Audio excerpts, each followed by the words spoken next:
Samantala, may lead na raw ang pulisya sa pinagtataguan ng Korean-American drug supplier na si Jun No na nakatakas mula sa mga otoridad matapos operahan sa ospital. May ulat on the spot si Mariz Umali. Mariz?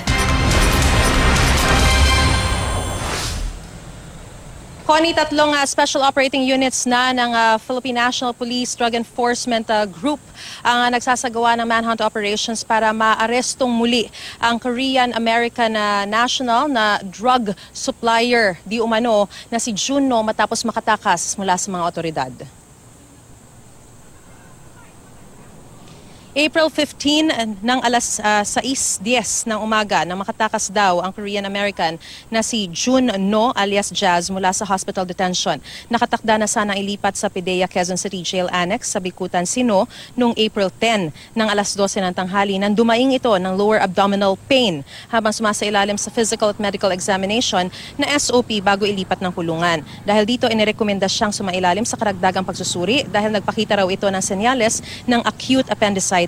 Dinala siya agad sa PNP General Hospital pero matapos sumailalim sa serye ng lab exam, inirekomenda ng doktor na operahan ito dahil sa acute appendicitis. Inilipat siya sa East Avenue Medical Center kung saan siya inoperahan alas 9:30 ng gabi ring iyon.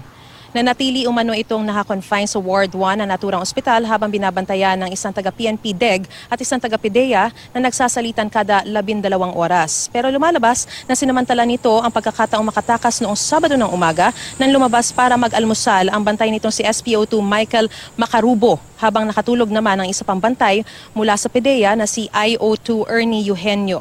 Lumalabas na may kasama sino ang 24 anyos na si Darlene Son alias Soyang na nagbigay ng 3,000 piso kay No para makatakas. Inaresto na si Son at kinasuhan ng obstruction of justice. Kinasuhan naman ng evasion through negligence ang dalawang bantay na sina Macarubo at Eugenio. Naharap sila sa kasong administratibo para sa serious neglect of duty.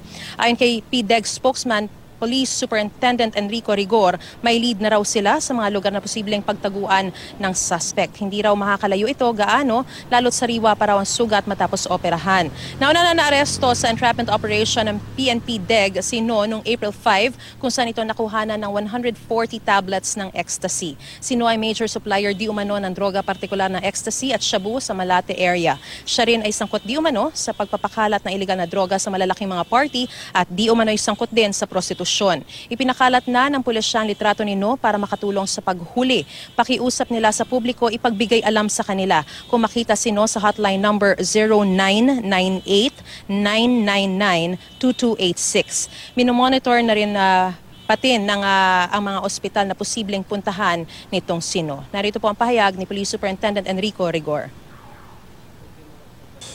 With deep regrets that Jun No, the American citizen of Korean descent who was arrested by this group for selling 140 tablets of ecstasy last April 5, 2017, escaped from hospital detention last April 15, 2017 at around 6:10 in the morning.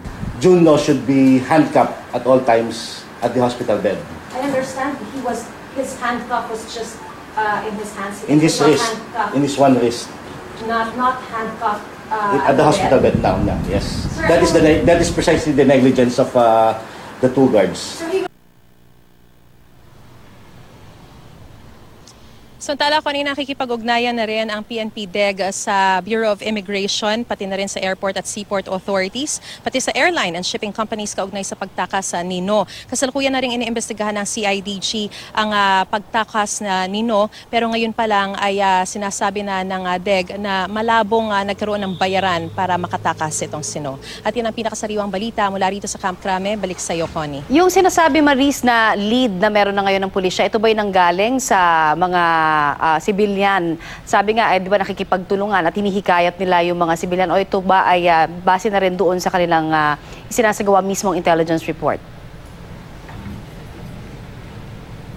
Yes, Connie, magkahalo na yan. Actually, meron silang sinasabi na fresh trail mula nang tumakas itong si Juno mula sa ospital at kung saan posible siyang pumunta. Meron daw naka-witness o nakakita personally dito sa kanyang pagtakas at ito yung kanilang tinutuntun ngayon. So magkahalong intelligence information, pati na rin yung mga information mula sa eyewitness na yon ang kanilang ginagamit para masabing may lead na sila sa pagtuntun kay Juno. Pero due to their ongoing operations, hindi pa raw nila maaaring isiwalat itong lead na ito, Connie. Anis yung sinasabing babae na kasama nitong si Juno sa pagtakas, meron na ba ring record tayo tungkol dyan? At meron ba itong unang-una record sa pulisya as to halimbawa may kasabwat ba ito talaga sa pagdidistribute ng sinasabing droga din?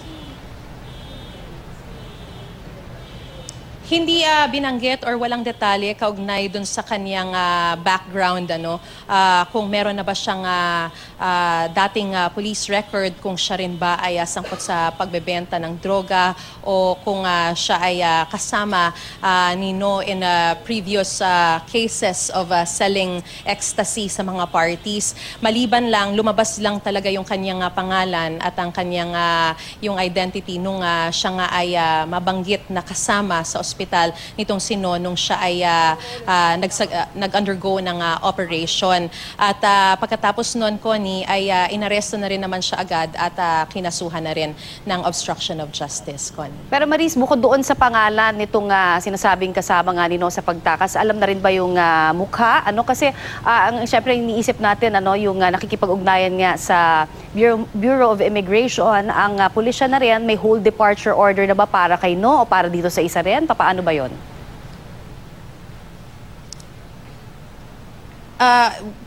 Connie, what do you mean yung mukha nung isa ni Son? Hindi, yun ba ang tinatanong mo? Kasama. Kasi so far ngayon, pangalan lamang ang lumalabas, no? Meron na ba silang actual na picture or pagkakakilanlan bukod doon sa pangalan para doon sa kasama sa pagtakas nga nitong sino? Hindi, ang sinasabi na kasama ni No during the time na bago siya makatakas ay si Darlene Son o si Soyang. Pero wala namang sinabi na kasama siya sa kanyang pagtakas. Meron lang eyewitness na nakita at actually nakunan din siya sa CCTV ng kanyang pagtakas dun sa kanyang kwarto mula sa East Avenue Medical Center dun sa Ward 1. Pero hanggang sa ngayon ay hindi pa ito ibinibigay o inilalabas ng pulisya dahil kasalukuyan pang iniimbestigahan. So as far as your question is concerned, Connie, yung wala siyang kasama nung siya tumakas. Meron lang eyewitness na nakita siya na tumakas mula sa kanyang hospital room during that time, nung Saturday morning, Connie. Meron na bang whole departure order, Maris, para dito kay No? Kailangan kasing applyan yan Connie, sa Bureau of Immigration tsaka ng mga authorities din. Pero sa ngayon, wala pang whole departure order and lookout bulletin. But as far as they're concerned, they've already alerted the Bureau of Immigration. They've already alerted the different airlines and shipping companies as well as the airport and seaport authorities para sa posibleng kung sakaling tatakas ito. Pero as far as they're concerned, right now, ang sinasabi sa atin ng PNP DEG ay hindi pa yan nakakalayo ng Metro Manila sa ngayon, Connie. Alright. Maraming salamat sa iyong update na yan, Mariz Umali.